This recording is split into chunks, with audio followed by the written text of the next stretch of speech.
जय माता की दोस्तों, माता रानी की कृपा आप और आपके पूरे परिवार सदा और शुभता बनी रहे। दोस्तों, आपका स्वागत है अपने channel my lovely home and garden में। दोस्तों, आज हम लोग बात करेंगे सावन मास की कृष्ण पक्ष की जो संकष्टी गणेश चतुर्थी है वो कब है, व्रत कब रखना है, चंद्रमा का उदय कब होगा और किस तरह से व्रत धारण करना होगा, पूजा और चंद्रोदय का समय कब होगा। तो ये संपूर्ण ज्ञानवर्धक जानकारी हम इस वीडियो के माध्यम से आपको देने वाले हैं। तो आप सभी से अनुरोध है कि इस वीडियो को अंत तक देखें। कोई भी जानकारी अच्छी लगे तो लाइक तो अवश्य ही करें और अपने फ्रेंड्स और फैमिली में ज़्यादा से ज़्यादा शेयर भी करें। दोस्तों, आप मेरे चैनल पर नए हैं तो मेरे चैनल को सब्सक्राइब करें, बेल नोटिफिकेशन अवश्य ही दबाएं ताकि आने वाली जानकारी आपको सर्वप्रथम प्राप्त हो सके। कोई भी प्रश्न हो या सुझाव हो तो आप कमेंट बॉक्स में अवश्य ही लिख सकते हैं दोस्तों।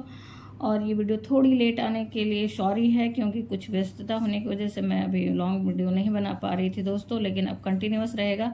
और आप सभी लोगों का बहुत बहुत धन्यवाद है कि आज मेरा 1000 सब्सक्राइबर आप लोगों का बहुत प्यार मिला, इस वजह से पूर्ण हो गया है।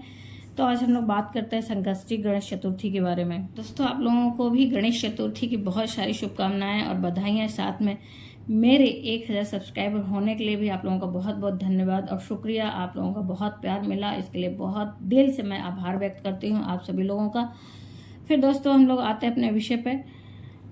आपके पूरे परिवार को भी संकष्टी गणेश चतुर्थी की बहुत सारी शुभकामनाएं दोस्तों और बहुत सारी बधाइयाँ। भगवान श्री गणेश और माता रिद्धि सिद्धि का भरपूर आपके जीवन पर और आपके पूरे परिवार पर आशीर्वाद बना रहे। आप सभी लोग स्वस्थ रहें और मस्त रहें दोस्तों। प्रत्येक महीने में 2 बार गणेश चतुर्थी व्रत पड़ता है, एक शुक्ल पक्ष की और एक गणेश जो है कृष्ण पक्ष की पड़ती है। शुक्ल पक्ष की चतुर्थी को विनायकी चतुर्थी कहते हैं और जो कि या तो फिर भरत चतुर्थी भी कहते हैं, और इसी प्रकार से कृष्ण पक्ष के चतुर्थी को उसे हम कहते हैं संकष्टी चतुर्थी। और श्रावण मास कृष्ण पक्ष के जो चतुर्थी आती है उसे गजानन संकष्टी चतुर्थी भी कहते हैं दोस्तों। संकष्टी चतुर्थी के दिन भगवान श्री गणेश जी की विशेष पूजा अर्चना की जाती है। ये भगवान गणेश को समर्पित होता है ये तिथि। और आज के दिन आप नित्य क्रिया से निवृत्त होने के बाद दोस्तों स्नान आदि करने के बाद शुद्ध वस्त्र धारण करें और शुद्ध वस्त्र धारण करने के बाद आप संकल्प धारण करें कि आज व्रत करना है। उसके बाद विधि विधान से श्री गणेश जी का, अगर आप चौकी रखना चाहते हैं, चौकी रख के विधि विधान से पूजन अर्चन करें। और आज भगवान का प्रिय रंग जो है लाल या पीला, इस रंग के चौकी पे भी वस्त्र बिछाएं। और अगर वस्त्र नहीं, आप चौकी नहीं रखना चाहते हैं दोस्तों, तो आप अपने पूजा स्थल पे ही, अगर आपके घर में प्रतिमा है या मूर्ति है तो उनकी पूजा कर सकते हैं। आज के दिन विशेष करके भगवान का अभिषेक करें।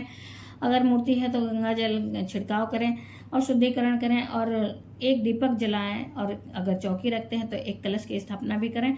फिर उसके बाद संकल्प अवश्य धारण करें और भगवान के सामने ये संकल्प धारण करें कि मैं आज निराहार निराजल सारे दिन का व्रत धारण करती हूँ। और जिस निमित्त आप व्रत धारण करते हैं, जिस काम के लिए आप व्रत धारण करते हैं, तो भगवान के सामने ये बोलें।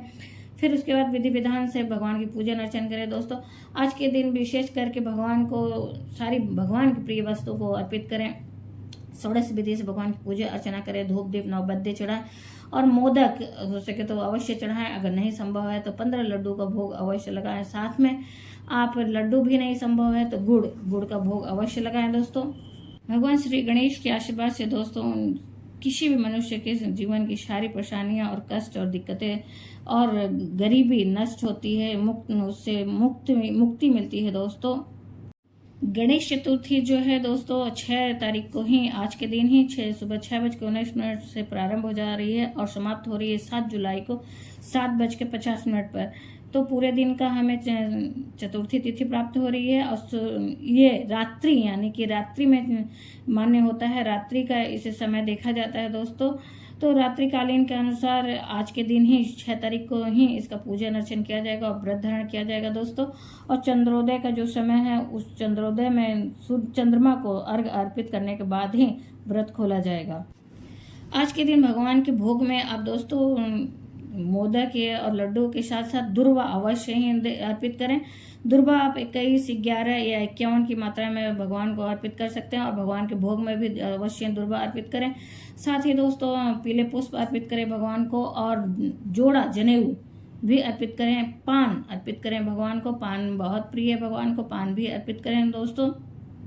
इस प्रकार से विधि विधान का सुबह का पूजन करें, और ये खास करके दोपहर में इनका पूजन किया जाता है। और पूजन करने के बाद आप संध्याकालीन पूजन अवश्य करें। संध्याकालीन पूजन के बाद दोस्तों जब तक चंद्रमा को देखकर अर्घ न दिया जाए और चंद्रमा का भी विधि विधान से पूजन न किया जाए तब तक ये व्रत पूर्ण नहीं माना जाता है। इसलिए चंद्रमा का भी इस दिन आप पूजन अवश्य ही करें। तो चंद्रमा का चंद्रोदय का जो समय है दोस्तों 10:26। तो दोस्तों रात्रि के 10:26 में जब चंद्रमा उदित होंगे और उन्हें देखकर आप गाय के कच्चे दूध और उसमें थोड़ा सा चावल, केसर या फिर केसर नहीं तो चंदन मिश्रित करके चंद्रमा का अर्घ दें और उनका भी विधि विधान से पूजन करें दोस्तों। तो इस प्रकार से आप इनका पूजन अवश्य करें। फिर उसके बाद जो फल और जो मोदक आप अर्पित किए रहेंगे उसे आप अपने प्रसाद स्वरूप इन्हें भी चढ़ाएं, और उसके बाद ही आप उसे प्रसाद स्वरूप खा सकते हैं। और फिर उसके बाद अगर आप का शरीर साथ नहीं दे तो आप सात्विक भोजन भी ग्रहण कर सकते हैं। इसे कई तरह से लोग रखते हैं, फलाहार रखते हैं, या फिर अगर शरीर साथ दे रहा है तो सारे दिन का बिना अन्न जल का भी लोग निर्जल व्रत धारण करते हैं और चंद्रमा के पूजन के बाद ही जल ग्रहण करते हैं दोस्तों। तो आप अपनी शक्ति और सामर्थ्य के अनुसार इस पूजा को कर सकते हैं। अगर वो भी नहीं बन पड़ रहा तो बिना व्रत धारण किए भी सात्विक जीवन जीते हुए आप विधि विधान से आज के दिन गणेश जी की पूजा अवश्य ही करें दोस्तों। इनकी पूजा से आपकी जिंदगी की सारी बाधाएं नष्ट होती हैं और आप सारे कष्टों से मुक्ति पाते हैं दोस्तों। तो अवश्य ही पूजा करें और चंद्रमा का भी पूजन अवश्य करें दोस्तों। चंद्रमा को अर्घ देने या पूजा करने से किसी की कुंडली में अगर चंद्र दोष है या चंद्रमा उनकी नीच राशि में है या वह व्यक्ति बहुत तनाव में रहता है या मानसिक रूप से पीड़ित है, डिप्रेशन में है, तो भी अगर वो चंद्रमा की पूजन अर्चन करता है चतुर्थी तिथि के दिन तो उसको इन सब बाधाओं से मुक्ति मिलती है, इन सब परेशानियों से मुक्ति मिलती है दोस्तों। तो इसलिए वह कोई भी मनुष्य इन सब दिक्कतों से अगर गुजर रहा है तो इस काम को अवश्य ही कर सकता है दोस्तों। और प्रतिदिन जिस तरह से सूर्य को हम अर्घ देते हैं, चाहे तो उस दिन से विधि विधान उसी तरह से प्रतिदिन चंद्रमा का भी पूजन अर्चन कर सकते हैं अपने चंद्रमा संबंधित दोषों से मुक्ति पाने के लिए। विधि विधान से गणेश भगवान का पूजन अर्चन और चंद्रमा का पूजन अर्चन करने के बाद संभव हो तो ब्राह्मण को भोजन कराएं, अगर नहीं संभव है तो ब्राह्मण के निमित्त दान की वस्तु अवश्य निकालें, फिर तभी उसके बाद अपने पारण करें दोस्तों, अपने जल ग्रहण करें। इस प्रकार से व्रत संपन्न होता है दोस्तों। और एक बार ये व्रत कब से प्रारंभ हुआ और किस लिए मनाया जाता है, तो आइए जानते हैं इस व्रत की कथा क्या है दोस्तों। तो इस व्रत की कथा है कि प्राचीन काल में एक समय सभी ऋषियों ने स्कंद कुमार से प्रश्न किया कि स्कंद कुमार जी, दरिद्रता, शोक, कुष्ठ, विकलांगता, शत्रुओं से परेशान, राज्य से निष्कासित, राजा हमेशा दुखी रहने वाले, धनहीन, समस्त उपद्रवों से पीड़ित, विद्याहीन, दानहीन, घर से निष्कासित लोगों एवं रोगियों के कल्याण के लिए लोगों को क्या करना चाहिए, सभी के कल्याण के लिए क्या करना होगा और इन कष्टों के निवारण के लिए कोई उपाय हो तो बताएं। तो कार्तिक जी ने कहा कि हे ऋषियों, आपने उत्तम प्रश्न किया है और जन कल्याण का प्रश्न है, उसके निवारणार्थ एक शुभ फलदायक उपाय बताता हूँ। यह संकष्टी गणेश चतुर्थी का है जो कि श्रावण मास के कृष्ण पक्ष में आती है और इस चतुर्थी का नाम गजानन संकष्टी चतुर्थी भी है। इस व्रत को करने से पृथ्वी के सभी प्राणी समस्त कष्टों से मुक्त हो जाते हैं। यह व्रत महापुण्यकारी है और मानवों का सभी कार्यों में सफलता प्रदान करने वाली है। विशेषतः अगर महिलाएं और करें तो उत्तम संतान की प्राप्ति होती है और सौभाग्य की प्राप्ति होती है दोस्तों। एक समय की बात है कि इसे धर्मराज युधिष्ठिर ने किया था प्रारंभ, जब राजा युधिष्ठिर अपने भाइयों के साथ राज्य निष्कासित होकर वन में चले गए थे और कृष्ण जी से उन्होंने यह उपाय पूछा कि युधिष्ठिर जी ने कृष्ण जी से बारंबार प्रणाम करते हुए प्रार्थना करते हुए कहा कि आप कोई उपाय बताएं जिससे हम जो जंगलों में दर दर भटक रहे हैं और परेशान हो रहे हैं उससे हमें किस प्रकार से मुक्ति मिले, और कोई ऐसा उपाय बताइए कि और भविष्य में हमें कभी किसी तरह का फिर कष्ट न भोगना पड़े। अब ऐसा कोई उपाय बताइए जो हमें सभी कष्टों से उबारने वाला हो। तब श्री कृष्ण जी ने कहा था कि हे राजन, प्राचीन काल में सतयुग की बात है। पार्वती जो थी, पार्वती माता पर्वतराज हिमालय की पुत्री, वे शंकर जी को प्राप्त करने के लिए पति स्वरूप में गहन वन में जाकर कठोर तपस्या की थी, परंतु भगवान शिव प्रकट नहीं हुए, प्रसन्न नहीं हुए। तब पार्वती जी अनादि काल से विद्यमान श्री गणेश जी का स्मरण करती हैं और उन्हें स्मरण करके उन्हें बुलाती हैं, और गणेश जी को उसी क्षण प्रकट देखकर पार्वती जी ने पूछा कि मैंने कठोर दुर्लभ तपस्या की है, लेकिन अपने प्रिय स्वामी महादेव को प्राप्त न कर सकी हूँ। वह कष्ट विनाशक व्रत आपका है जिसे नारद जी ने कहा था, जिसे नारद जी ने पार्वती जी को बताया था कि वह कष्ट जो आप भोग रही हैं उसका मतलब विनाशक जो है व्रत वह श्री गणेश जी का है। तो माता पार्वती ने श्री गणेश जी से बात कही। उसे प्राचीन व्रत के माता पार्वती जी ने गणेश जी से निवेदन किया कि उस प्राचीन व्रत जो है उसके तत्व को आप मुझसे कहिए। पार्वती जी के बात को सुनकर गणेश जी ने उस कष्ट नाशक शुभ फलदायक व्रत को बताया और कहा कि आप इस व्रत को करें, और जो व्यक्ति इस व्रत को करेगा उन्हें भी अपार सफलता मिलेगी। इस चतुर्थी व्रत की सुबह में संकल्प करें कि आप किस तरह का व्रत धारण करेंगे। आप संकल्प करें कि चंद्रोदय नहीं होगा, जब तक तब तक मैं निराहार रहूंगी या रहूंगा, उसके बाद ही व्रत का फलाहार या भोजन करूंगी या करूंगा। इस दिन सफेद तिल के जल से स्नान करेंगे। और गणेश जी कहते हैं कि सामर्थ्य हो तो प्रतिमा सोने का आप स्थापित करें। अगर सोने का नहीं है तो चांदी का, और चांदी का भी नहीं है तो अष्टधातु या फिर मिट्टी की प्रतिमा को ही स्थापित करके पूजन अर्चन करें। और मिट्टी इसी प्रकार से कलश भी आप सोने चांदी या अष्टधातु या मिट्टी के कलश में जल भर के गणेश जी की प्रतिमा स्थापित करें।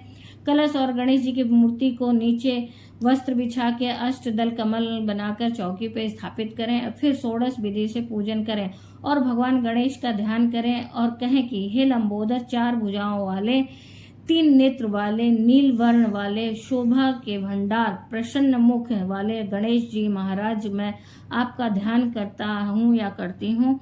मैं आपकी आराधना करती हूँ या करता हूँ। हे विघ्नहर्ता, आपको मेरा बारंबार प्रणाम है। लंबोदर आप हैं, यह आपके लिए है। ये शंकर सुवन आपके लिए अर्घ्य है, आपके लिए स्नानार्थ जल है, यह आपके लिए आचमनीय जल है। ये शुभकर्ण, हे शुभकर्ण, यह आपके लिए वस्त्र है, यह आपके लिए यज्ञोपवीत है। विघ्नहर्ता विनाशक, यह रोली चंदन पुष्प माला आपके लिए है। आपके लिए यह दूर्वा, लड्डू, फल और पान आदि हैं, यह सब आपके लिए है। यह इस प्रकार से सब भगवान को अर्पित करें। हे देवी, विभिन्न प्रकार के व्यंजनों को बना करके भगवान को भोग लगाएं और 15 लड्डू शुद्ध देशी घी में अवश्य बनाकर भोग स्वरूप लगाएं भगवान को। पूजन अर्चन के बाद सर्वप्रथम आप लड्डू का भोग लगाएं और उसमें से 5 लड्डू ब्राह्मण को दक्षिणा के साथ दान दें। और चंद्रोदय के बाद पूजन अर्चन चंद्रमा का करें। भक्ति भाव से चंद्रमा को अर्घ दें। 5 लड्डू का जो है वो स्वयं ग्रहण करें पूजन के, चंद्रमा के पूजन के बाद फिर भोजन करें। फिर हे देवी, तुम सभी तिथियों में सर्वोत्तम हो, गणेश जी की परम प्रियतमा हो। हे चतुर्थी, तुम मेरे द्वारा प्रदत्त अर्घ को ग्रहण करो। चंद्रमा का जब पूजन करेंगे हम दोस्तों तो इस तरह के बात बोलते हुए चंद्रमा को अर्घ देंगे। ग्रहण करो, तुम्हें प्रणाम है, इस प्रकार से चंद्रमा को बोलते हुए अर्घ अर्पित करना चाहिए। क्षीर सागर से उत्पन्न लक्ष्मी के भाई, हे विनाशक रोहिणी सहित हे शशि, मेरे लिए दिए हुए अर्घ को ग्रहण कीजिए। श्री गणेश जी इस प्रकार से प्रणाम करें। हे लंबोदर, आप संपूर्ण इच्छाओं को पूर्ण करने वाले हैं। आपको मेरा बारंबार नमस्कार है, बारंबार प्रणाम है। समस्त विघ्नों के नाशक, आप मेरी अभिलाषाओं को पूर्ण करें। उसके बाद ब्राह्मण को प्रणाम करें, प्रार्थना करें। हे विप्र देवता, हे भूमि के देवता, आपको बारंबार मेरा प्रणाम है और आप साक्षात देव स्वरूप हैं, क्योंकि सभी देवी देवता मंत्र के अधीन होते हैं और वे सारे मंत्र देवताओं के अधीन होते हैं और इसलिए ब्राह्मण को देवता माना गया है। गणेश जी की प्रसन्नता के लिए हम आपको लड्डू समर्पित कर रहे हैं, आप इसे स्वीकार करें। आप हम दोनों का उद्धार करने के लिए दक्षिणा सहित इन 5 लड्डुओं को स्वीकार करें। इस प्रकार से प्रार्थना करते हुए ब्राह्मण देवता की पूजन अर्चन करें और इसके बाद अपने भोजन ग्रहण करें। अगर ब्राह्मण संभव नहीं है तो आप अपने बंधु बांधवों के साथ प्रसाद को ग्रहण करें और फिर दही को ग्रहण करें और जो भी आप व्यंजन बनाए हैं उसे अपने बंधु बांधवों के साथ ग्रहण करके व्रत को संपन्न करें। दोस्तों, तो ये रहा पूरी व्रत की जानकारी कि किस प्रकार से हमें व्रत संपन्न करना चाहिए। आशा करते हैं इस वीडियो की जानकारी आपको अच्छी लगी होगी दोस्तों, और जानकारी अगर अच्छी लगी तो लाइक तो अवश्य करें। दोस्तों, इस व्रत को शाम को कथा अवश्य सुने। शाम को पूजन अर्चन करते वक्त जब आप शाम को गणेश जी की पूजा करते हैं तो उस समय व्रत धारण करें या न करें, लेकिन संध्या काल के पूजन में आप भगवान गणेश जी की कथा को अवश्य ही श्रवण करें। अगर श्रवण आप पढ़ सकते हैं तो पढ़ें, अगर नहीं तो श्रवण अवश्य करें। आजकल बहुत सारे ऑनलाइन भी आपको प्राप्त हो जाते हैं भगवान जी के कथा, चालीसा और आरती अवश्य करें। चालीसा भी अवश्य पढ़ें और भगवान के मंत्रों का ज़्यादा से ज़्यादा जाप करें। ओम गणपतये नमः का जाप करें। वक्रतुंड महाकाय सूर्यकोटि समप्रभ निर्विघ्न कुरु मदेव सर्वकार्येषु सर्वदा, इस मंत्र का भी आप बहुत ज़्यादा से ज़्यादा जाप कर सकते हैं। जो भी मंत्र आपको आसान लगे उसे आप जाप कर सकते हैं। दिन भर भगवान के नामों का जाप करते रहें और क्षमा याचना मांगते रहें कि भगवान जो भी जाने अनजाने गलती हो उसे क्षमा करें। इस प्रकार से पूजन अर्चन करने के बाद दोस्तों आप आरती करें, हवन करें। हवन करने के बाद आरती करें। दोस्तों, आशा करते हैं कि इस वीडियो की जानकारी आपको अच्छी लगी होगी। दोस्तों, ये पूरी जानकारी रही, और अगर जानकारी आपको अच्छी लगी तो लाइक तो अवश्य करें। आपके लाइक हमारे लिए बहुत ही महत्वपूर्ण है, उसी से हम लोगों को पता चलता है कि वीडियो आपको उपयोगी लगे। दोस्तों, अगर वीडियो उपयोगी है तो अपने फ्रेंड्स और फैमिली में ज़्यादा से ज़्यादा आप शेयर भी करें, और आप मेरे चैनल पर नए हैं तो मेरे चैनल को सब्सक्राइब करें, बेल नोटिफिकेशन अवश्य दबाएं ताकि आने वाली जानकारी आपको सर्वप्रथम प्राप्त हो सके। दोस्तों, फिर मिलते हैं एक नई जानकारी के साथ नई वीडियो में। अगर आपको कोई भी प्रश्न और सुझाव हो तो कमेंट बॉक्स में लिख सकते हैं। माता रानी के जयकारा कमेंट बॉक्स में अवश्य ही लगाएं, इससे एक पॉजिटिव ऊर्जा का संचार होता है। दोस्तों, तब तक के लिए धन्यवाद। फिर मिलते हैं एक नई वीडियो में। जय माता की। दोस्तों, माता रानी की कृपा आप और आपके पूरे परिवार पर सदा और सर्वदा बनी रहे।